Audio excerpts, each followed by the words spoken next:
서해 상공에 정체불명의 점 하나가 찍혔습니다. 레이더 화면 속 작은 신호. 크기는 겨우 수미터급. 하지만 그 점이 만들어낸 파장은 한반도 전체를 뒤흔들고 있었습니다. 북측은 즉각 영공 침범을 주장하며 강경한 목소리를 냈습니다. 대가를 치르게 하겠다는 경고와 함께요. 동시에 체제 안전 보장과 평화 체제를 대화의 조건으로 내걸었습니다. 남측은 민관군 합동조사에 돌입했습니다. 외교 일정이 재조정됐고 금융시장엔 안보 프리미엄이 반영되기 시작했습니다. 방산주가 흔들렸고 환율이 요동쳤습니다. 외교 채널이 일제히 가동됐죠. 작은 점 하나가 만들어낸 다층 파동이었습니다. 수미터짜리 신호가 한반도 외교 안보 캘린더 전체를 뒤흔들 만큼 큰 파장을 만들어냈다면 이건 단순한 우발 사고일까요? 아니면 대화의 조건을 바꾸려는 전략적 장치일까요? 그런데 이 파동을 처음 제대로 해석한 인물은 뜻밖에도 한국을 낮게 보던 분석가였습니다. 저는 에드워드 콜린스입니다. 52의 나이로 북미 싱크탱크에서 안보 분석을 하고 있죠. 아시아 분쟁을 다루는 게 제 전문 분야라고 할 수 있습니다. 솔직히 말하자면 저는 오랫동안 아시아의 갈등을 관리 가능한 소음 정도로 봤습니다. 선진국 우월의 관성이랄까요? 그게 제 렌즈였습니다. 그날도 마찬가지였습니다. 사무실 모니터 앞에 앉아 드론 항적 그래프를 들여다보고 있었죠. 서해 상공에 찍힌 작은 점. 북측의 강경 발언. 남측의 합동조사 가동. 저는 고개를 저었습니다. 또 시작이구나 싶었죠. 중동 파견 시절이 떠올랐습니다. 작은 신호 하나가 과장되고 그게 눈덩이처럼 불어나 결국 전쟁으로 번지는 걸 너무 많이 봤거든요. 레이더에 찍힌 점 하나가 정치적 수사로 포장되고 언론이 부풀리고 결국 돌이킬 수 없는 상황까지 가는 패턴이요. 그래서 이번에도 똑같을 거라 생각했습니다. 과잉 반응이겠거니. 며칠 지나면 흐지부지 되겠거니. 하지만 뭔가 달랐습니다. 북측의 발언 구조가 평소와 미묘하게 다른 거예요. 강경함 속에 조건이 섞여 있었습니다. 영공 침범에 대한 대가를 운운하면서도 동시에 체제 안전 보장과 평화 체제를 거듭 언급하고 있었죠. 저는 스크린을 확대해서 다시 봤습니다. 대가와 대화, 위협과 조건. 이 두 개가 한 문장 안에 공존하고 있었어요. 남측 반응도 예상과 달랐습니다. 보통은 즉각 부인하거나 맞대응하는 게 정석이잖아요. 그런데 이번엔 민관군 합동조사를 공개적으로 시작했습니다. 군 기종 부인, 민간 가능성 열어두기, 외부 검증 요청까지요. 이건 위기관리 매뉴얼에 가까웠습니다. 저는 커피를 한 모금 마시며 생각에 잠겼습니다. 만약 이 작은 비행체가 우발이 아니라면, 만약 이게 대화의 가격표를 끌어올리는 장치라면, 그 순간 제 안에 뭔가가 흔들렸습니다. 아시아는 불투명하다는 제 전제, 감정적으로 대응한다는 제 가정. 그게 삐걱거리기 시작한 거죠. 화면 속 타임라인을 따라가 봤습니다. 의혹 발생, 데이터 공개, 중간 발표, 외부 검증 요청. 각 단계마다 투명성을 높이는 방향으로 움직이고 있었어요.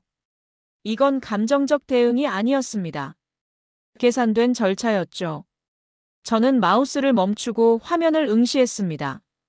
북측은 조건을 붙이고 남측은 투명성을 높인다. 이 두 움직임이 동시에 일어나고 있다는 건 뭘 의미할까요? 외교 채널이 재조정됐다는 뉴스가 떴습니다. 방산주 변동성, 환율 요동, 안보 프리미엄 반영. 시장도 이미 읽고 있었던 겁니다. 작은 점 하나가 만들어낸 파장이 생각보다 훨씬 컸습니다. 저는 노트를 꺼내 적기 시작했습니다. 만약 이게 전략이라면 목적은 뭘까? 대화 재개, 조건 상향? 아니면 완전히 다른 무언가? 제 손이 저절로 움직이며 질문을 써내려갔습니다. 이번에도 정말 과장일까? 아니면 완전히 다른 규칙이 작동하고 있는 걸까? 화면 속 작은 점이 제 시선을 붙들었습니다. 수미터짜리 신호가 한반도 전체를 흔들고 있었습니다. 그리고 저는 그 흔들림의 의미를 아직 정확히 읽지 못하고 있었죠. 북측 성명서를 다시 펼쳐봤습니다. 문장 하나하나를 뜯어보기 시작했죠. 대화라는 단어가 나왔지만 그 앞엔 반드시 체제 안전 보장이 붙어 있었습니다. 평화체제도 마찬가지였고요. 이건 단순한 수사가 아니었어요. 저는 형광펜을 들고 핵심 문구에 줄을 그었습니다. 체제 안전 보장 선행, 평화체제 구축 조건, 상응 조치 요구. 이 구조는 협상의 출발선 자체를 이동시키는 신호였습니다. 과거엔 비핵화가 먼저였죠. 북측이 핵을 내려놓으면 그 다음 단계를 논의하는 구조였습니다. 그런데 지금은 순서가 바뀌어 있었어요. 안전 보장이 먼저, 그 다음 대화. 저는 속으로 계산하기 시작했습니다. 만약 작은 비행체 논란이 이 조건을 관철시키기 위한 장치라면, 위기를 만들어 대화의 가격표를 끌어올리는 거라면, 그렇게 보니 모든 게 달리 보이기 시작했습니다. 강경 발언 속에 숨은 협상 코드, 위협 속에 섞인 조건. 이건 감정 폭발이 아니라 계산된 메시지였던 거죠. 저는 과거 사례들을 떠올렸습니다. 중동에서 봤던 협상 패턴들. 작은 사건을 만들어 협상 테이블을 유리하게 만드는 전술. 그때도 비슷했어요. 우발처럼 보이지만 실은 치밀하게 계산된 움직임이었죠. 그런데 한 가지 다른 점이 있었습니다. 남측의 대응이요. 보통은 맞대응하거나 강경 발언으로 맞받아치는 게 정석입니다. 그런데 이번엔 달랐어요. 투명성을 무기로 들고 나온 거죠. 저는 남측 발표문을 다시 읽어봤습니다. 군 기종 아님, 민간 드론 가능성 열어둠, 합동조사 진행 중, 외부 검증 요청. 이 문장들 속엔 방어가 아니라 공세가 숨어 있었습니다. 투명성으로 압박하는 거예요. 우리는 다 보여줄 수 있다. 당신들도 보여줄 수 있느냐? 그런 메시지였죠. 저는 노트에 적었습니다. 북측, 조건 상향. 남측, 투명성 공세. 두 전략이 부딪히고 있는 거였습니다. 그 순간 제 머릿속에서 퍼즐 조각이 맞춰지기 시작했습니다. 작은 비행체는 사건이 아니라 도구였던 거예요. 협상 구조를 바꾸기 위한 도구. 북측은 이걸로 조건을 올리고 남측은 투명성으로 맞받아치는 구도였죠. 저는 화면 속 타임라인을 다시 봤습니다. 의혹 발생 후 몇 시간 만에 공식 발표. 하루 만에 합동조사 가동. 이틀 만에 중간 결과 공개. 사흘째 외부 검증 요청. 이 속도는 우발적 대응이 아니었습니다. 준비된 프로세스였죠. 저는 커피잔을 내려놓으며 생각했습니다. 만약 남측이 이미 이런 상황을 예상하고 시스템을 만들어뒀다면, 투명성을 억제력으로 쓸 수 있다고 판단했다면, 그 가정이 맞다면 이건 단순한 위기 관리가 아니었습니다. 전략적 대응이었던 거죠. 저는 노트에 질문을 하나 더 적었습니다. 비행체는 사건일까 아니면 가격표일까? 답은 이미 나와 있는 것 같았습니다. 가격표였어요. 대화의 가격표. 그리고 남측은 그 가격표를 투명성으로 재조정하고 있었던 겁니다. 화면 속에서 새로운 뉴스가 떴습니다. 외교 채널 재가동, 실무 접촉 가능성 언급. 조건과 투명성이 부딪힌 결과 대화의 물꼬가 트이기 시작한 거였습니다. 저는 의자에 깊이 기대며 한숨을 내쉬었습니다. 제가 놓친 게 있었어요. 아시아의 갈등을 관리 가능한 소음으로만 봤던 제 시선. 그 시선 때문에 이 구조를 제대로 읽지 못했던 거죠. 작은 비행체 하나가 협상판 전체의 규칙을 바꾸고 있었습니다. 그리고 저는 이제야 그 규칙을 읽기 시작했죠. 남측의 대응을 분석하면 할수록 의외라는 생각이 들었습니다. 차분했거든요. 보통 이런 상황에서 국가들은 방어적으로 나옵니다. 즉각 부인하고 상대를 비난하고 자기 입장만 강조하는 게 일반적이죠. 그런데 한국은 달랐어요. 군 기종이 아니라고 부인했지만 거기서 멈추지 않았습니다. 민간 드론 가능성을 공개적으로 인정했어요. 자칫 불리해질 수 있는 가능성까지 테이블 위에 올려놓은 겁니다. 저는 보고서 타임라인을 계속 들여다봤습니다. 의혹 발생, 즉각 데이터 공개, 중간 발표, 외부 검증 요청. 각 단계마다 투명성을 한 단계씩 높이고 있었어요. 이건 위기관리 교본에 나올 법한 수순이었습니다. 저는 과거 제가 다뤘던 사례들을 떠올렸습니다. 중동에서, 동유럽에서, 남미에서 봤던 위기 대응들. 대부분은 정보를 통제하고 상대를 비난하고 자기 정당성만 주장하는 패턴이었죠. 그런데 한국은 정반대로 가고 있었어요. 정보를 열고 가능성을 인정하고 외부 검증까지 요청하는 거였습니다. 저는 모니터 앞에 앉아 고개를 갸웃거렸습니다. 이게 정말 방어일까? 아니면 공세일까? 곰곰이 생각해보니 공세에 가까워 보였습니다. 투명성으로 상대를 압박하는 거였죠. 우리는 다 보여줄 수 있다. 당신들도 그럴 수 있느냐고 묻는 거였어요. 제 안에 오래된 편견이 흔들리기 시작했습니다. 아시아의 어느 나라가 자기한테 불리한 가능성까지 열어젖히던가. 그게 제 고정관념이었거든요. 아시아 국가들은 체면을 중시하고 정보를 통제하고 불투명하게 움직인다는 전제였죠. 그런데 지금 제 눈앞에서 벌어지는 건 정반대였습니다. 리스크를 감수하면서까지 투명성을 선택한 거예요. 저는 노트에 적기 시작했습니다. 투명성은 방어인가 공세인가? 펜을 멈추고 다시 생각했습니다. 둘 다일 수 있겠다 싶었어요. 방어이면서 동시에 공세. 자기 결백을 증명하는 동시에 상대에게 같은 수준의 투명성을 요구하는 거였죠. 화면 속에서 새로운 분석 자료가 떴습니다. 국제 언론들이 한국의 대응을 주목하고 있다는 내용이었어요. 투명한 절차, 외부 검증 수용, 데이터 공개. 이런 키워드들이 반복되고 있었죠. 저는 마우스 휠을 돌리며 기사들을 훑어봤습니다. 한국의 위기관리 모델이라는 표현도 보였습니다. 모델이라는 단어가 눈에 들어왔어요. 단순히 이번 사건만의 대응이 아니라 하나의 방식으로 인식되기 시작한 거죠. 저는 의자에서 몸을 뒤로 젖히며 천장을 봤습니다. 투명성이 억제력이 될 수 있다는 걸 한국은 알고 있었던 걸까요? 그렇다면 이건 단순한 위기 대응이 아니었습니다. 전략적 선택이었던 거죠. 다시 타임라인을 봤습니다. 의혹부터 검증 요청까지 불과 사흘. 이 속도는 즉흥적으로 나올 수 없었어요. 이미 시스템이 있었다는 뜻이었죠. 저는 노트에 질문을 하나 더 적었습니다. 이 투명성은 방어일까 공세일까? 펜을 놓으며 스스로 답했습니다. 둘 다였어요. 투명성으로 방어하고 동시에 투명성으로 공격하는 거였습니다.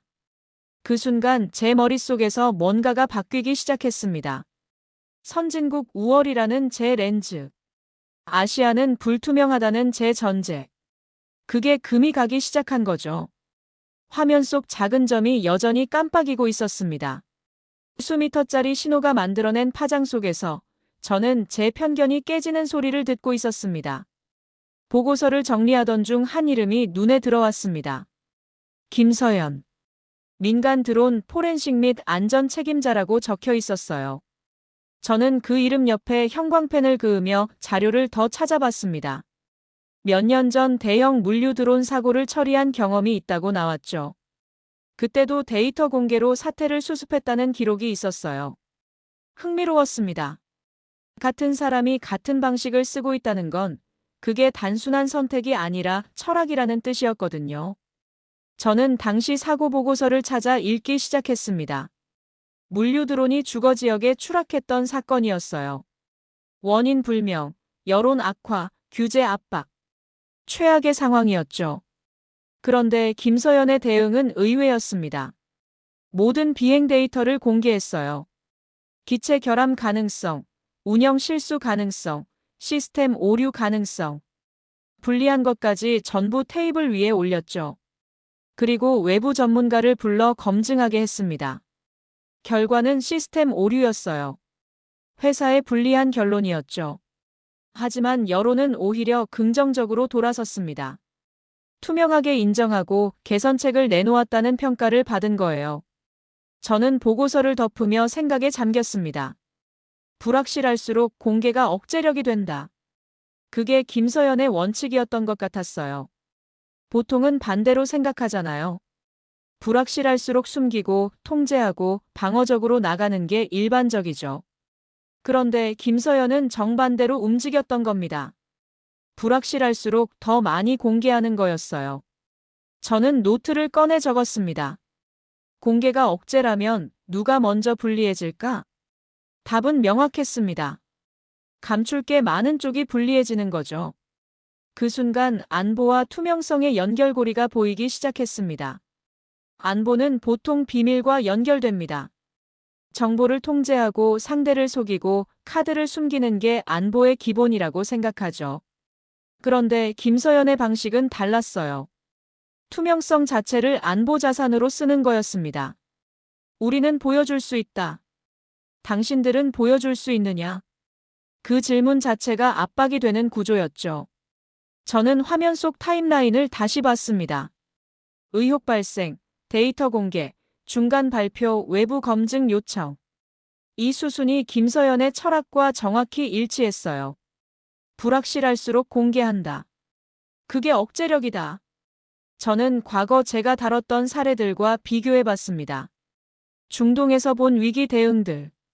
대부분은 정보를 통제하고 상대를 비난하는 방식이었죠. 투명성은 약점으로 여겨졌어요. 그런데 지금 한국이 보여주는 건 완전히 다른 패러다임이었습니다. 투명성을 무기로 쓰는 거였죠. 저는 모니터를 끄고 창밖을 바라봤습니다. 석양이 지고 있었어요. 붉은 빛이 사무실을 물들이는 걸 보며 생각했습니다. 공개가 억제다. 이 문장이 제 머릿속에서 계속 맴돌았어요. 만약 이게 맞다면 안보의 정의 자체가 바뀌는 겁니다. 비밀이 아니라 투명성이 안보가 되는 거죠. 저는 노트에 마지막 문장을 적었습니다. 김서연의 원칙, 불확실할수록 공개가 억제력이 된다. 펜을 놓으며 깨달았습니다. 이번 사태에서 한국이 선택한 투명성은 즉흥이 아니었어요. 시스템이었던 겁니다. 김서연이라는 사람을 통해 축적된 경험과 철학이 국가 전체의 위기 대응으로 확장된 거였죠. 화면 속 작은 점이 여전히 깜빡이고 있었습니다. 하지만 이제 그 점은 단순한 비행체가 아니었어요. 투명성과 안보가 만나는 지점이었습니다. 그리고 저는 그 지점에서 제 편견이 완전히 무너지는 걸 느끼고 있었죠. 김서연의 원칙을 보며 제 과거가 떠올랐습니다. 피하고 싶었던 기억이었죠. 이라크였습니다. 2006년 가을이었어요. 저는 현장 분석가로 파견돼 있었고 작은 신호 하나를 보고했습니다. 특정 지역에서 무기 이동 정황이 포착됐다는 내용이었죠. 확률은 60% 정도였어요. 불확실했습니다. 하지만 상부는 확신을 원했어요. 작전을 실행하려면 명확한 근거가 필요하다고 했죠. 저는 고민했습니다. 60%를 70으로, 70을 80으로 올려보고 했어요. 제 판단을 섞어서요. 결국 85%라고 최종 보고했습니다. 작전이 실행됐죠. 공습이 있었고 건물이 무너졌습니다. 그런데 무기는 없었어요. 민간인 11명이 숨졌습니다. 저는 그날 밤 숙소에 앉아 손을 떨고 있었습니다. 확률을 확신으로 바꾼 건 저였거든요. 60%를 85로 만든 건 제 판단이었죠. 그 판단이 11명의 목숨을 앗아간 겁니다. 저는 그 이후로 작은 신호를 믿지 않게 됐어요. 불확실한 정보를 과대평가하지 않으려는 방어기제가 생긴 거죠. 그래서 이번 한반도 비행체 사건도 처음엔 과장이라고 생각했던 겁니다. 작은 신호는 작게 봐야 한다. 그게 제 원칙이 됐었거든요. 하지만 지금 한국이 보여주는 건 완전히 다른 접근이었습니다. 확률을 확률로 남겨두는 거였어요. 60%는 60%로, 40%는 40%로 공개하는 겁니다. 확신으로 포장하지 않았어요. 군 기종 아님, 하지만 민간 드론 가능성 있음. 조사 중, 외부 검증 요청. 모든 문장이 불확실성을 인정하고 있었죠. 저는 모니터를 보며 복잡한 감정을 느꼈습니다. 부러움 같은 거였어요. 만약 제가 그때 60%를 60으로 보고했다면 어땠을까? 확률을 확신으로 바꾸지 않았다면요? 11명은 살아 있었을까요? 저는 눈을 감았습니다. 과거는 바꿀 수 없었어요. 하지만 과거가 지금의 시선을 가리고 있었던 건 사실이었죠. 작은 신호를 과소평가하려는 제 태도. 그게 사실은 과거의 죄책감에서 온 거였습니다. 다시 눈을 떴을 때 화면 속 타임라인이 보였습니다. 한국은 불확실성을 그대로 드러내고 있었어요. 확률을 확신으로 포장하지 않고 있는 그대로 공개하는 겁니다. 그리고 그 불확실성을 검증 가능하게 만들었죠. 외부 전문가 투입, 데이터 공개, 중간 결과 발표. 이 모든 게 불확실성을 투명하게 관리하는 방식이었습니다. 저는 노트에 적었습니다. 확률을 확률로 남기는 용기. 펜을 놓으며 생각했습니다. 이게 제가 없었던 거였어요. 불확실성을 인정하는 용기. 60%를 60으로 말하는 용기. 그 용기가 없어서 확신으로 포장했고 그게 비극을 만든 거였죠. 한국은 지금 그 용기를 보여주고 있었습니다. 우리는 모른다고 말하는 용기. 하지만 투명하게 밝히겠다고 하는 용기. 저는 의자에 깊이 앉으며 한숨을 내쉬었습니다. 과거의 상처가 지금의 진실을 가리고 있었던 거였어요. 작은 신호를 과소평가하려던 제 태도. 그게 사실은 방어였던 겁니다. 다시는 실수하지 않으려는 두려움이 만든 방어막이었죠. 하지만 그 방어막 때문에 진짜 중요한 신호를 놓칠 뻔했습니다. 한국의 투명성이 가진 전략적 의미를요. 화면 속 작은 점이 깜빡였습니다. 그 점은 더 이상 과장도 소음도 아니었어요. 확률을 확률로 남기는 용기의 상징이었습니다. 그리고 저는 그 용기 앞에서 제 과거와 마주하고 있었죠. 며칠 뒤 상황이 움직이기 시작했습니다. 북측에서 대화 재개 신호가 나왔어요. 다만 조건이 붙어 있었죠. 체제 안전 보장과 상응 조치를 전제로 한다는 내용이었습니다. 남측은 즉각 반응했습니다. 실무 접촉 용의를 밝히면서도 투명한 검증 절차를 강조했어요. 저는 두 반응을 나란히 놓고 비교했습니다. 북측 조건 제시, 남측 절차 강조. 두 축이 교차하고 있었죠. 금융시장이 먼저 반응했습니다. 환율 변동성이 줄어들기 시작했어요. 안보 프리미엄이 조정됐죠. 방산주는 안정세를 찾았습니다. 시장은 이미 읽고 있었던 겁니다. 대화 재개 가능성을요. 외교 채널도 바빠졌습니다. 주변국들이 속도 조절에 나섰어요. 너무 빠르지도 너무 느리지도 않게 균형을 맞추려는 움직임이었죠. 저는 각국 반응을 정리하며 놀랐습니다. 한국은 세 축을 동시에 운영하고 있었거든요. 시장 안정, 외교 속도 조절, 군사 상황 관리. 이 세 개가 따로 놀지 않고 맞물려 돌아가고 있었어요. 저는 비교표를 만들기 시작했습니다. 비용이 큰 투명성 대 장기 신뢰. 투명성은 단기적으로 비용이 컸어요. 불리한 가능성까지 공개해야 하니까요. 여론 악화 리스크도 있었죠. 하지만 장기적으론 신뢰를 쌓는 겁니다. 한번 투명성을 보여주면 다음번엔 그게 자산이 되는 구조였어요. 저는 과거 사례들을 떠올렸습니다. 단기 방어로 장기 신뢰를 잃은 나라들. 정보를 숨기다가 결국 더 큰 위기를 맞은 경우들. 한국은 반대 경로를 택한 거였죠. 단기 비용을 감수하고 장기 신뢰를 선택한 겁니다. 국제 분석가들 사이에서 한국의 대응이 화제가 됐어요. 투명한 위기관리 모델이라는 평가가 나왔죠. 어떤 분석가는 이렇게 썼습니다. 한국은 불확실성을 무기화했다고요. 저는 그 문장을 보며 고개를 끄덕였습니다. 맞는 말이었어요. 불확실성을 숨기지 않고 드러냄으로써 오히려 상대를 압박하는 거였죠. 우리는 이만큼 보여줄 수 있다. 당신들은 얼마나 보여줄 수 있느냐? 그 질문 자체가 협상력이 되는 구조였습니다. 저는 노트에 질문을 적었습니다. 신뢰가 무기가 되면 협상의 전장은 어떻게 바뀔까?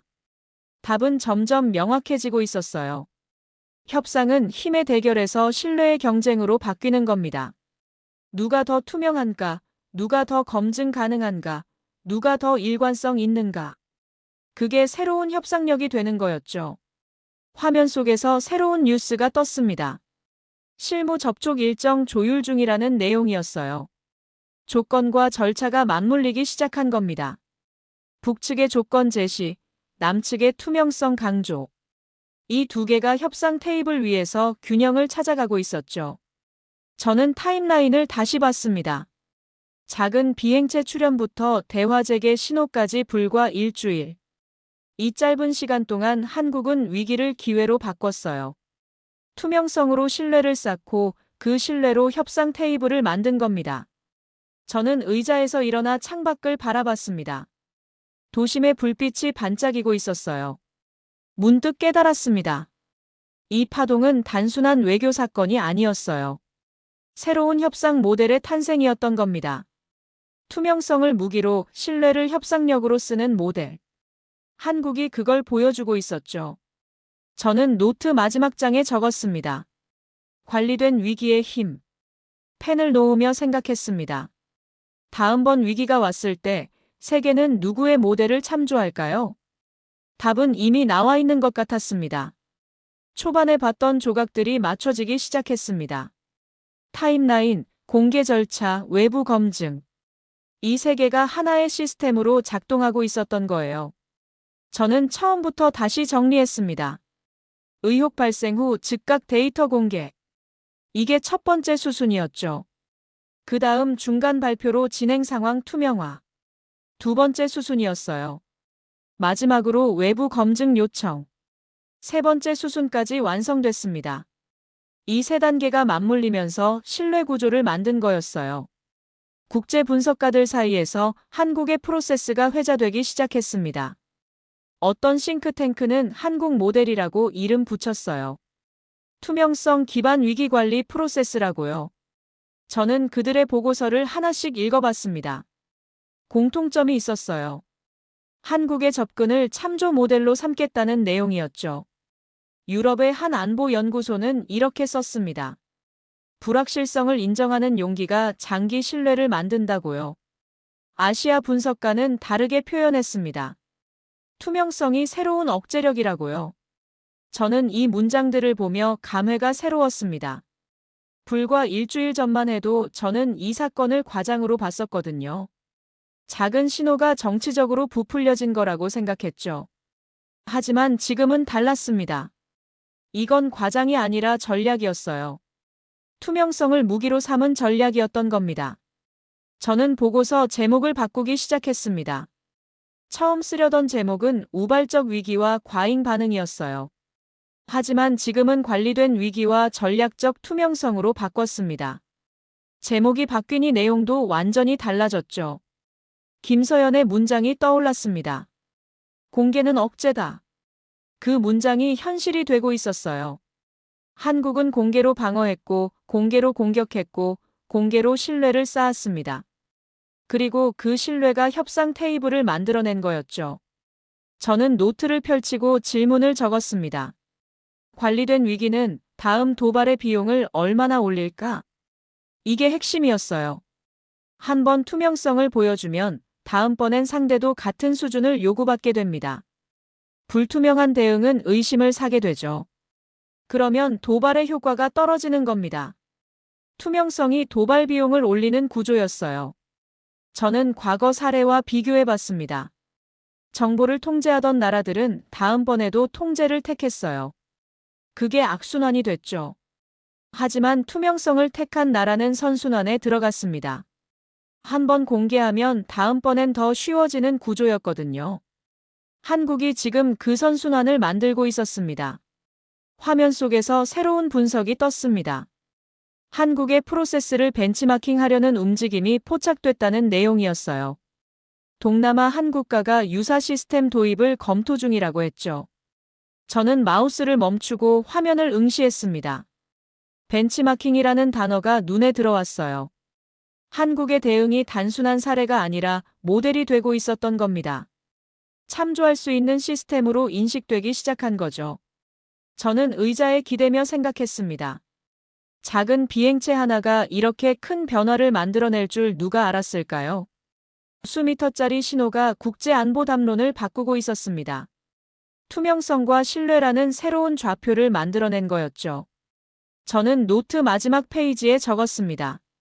절차의 힘, 투명성의 힘, 신뢰의 힘. 펜을 놓으며 깨달았습니다. 이 세 가지가 한국의 새로운 안보 자산이었어요. 무기가 아니라 시스템으로 안보를 만드는 거였죠. 화면 속 작은 점이 여전히 깜빡이고 있었습니다. 하지만 이제 그 점은 단순한 비행체가 아니었어요. 절차와 투명성과 신뢰가 만나는 지점이었습니다.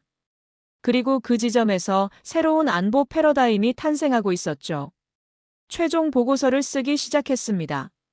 결론은 조심스러웠어요. 하지만 명확했죠. 작은 비행체는 절차의 힘을 드러냈다.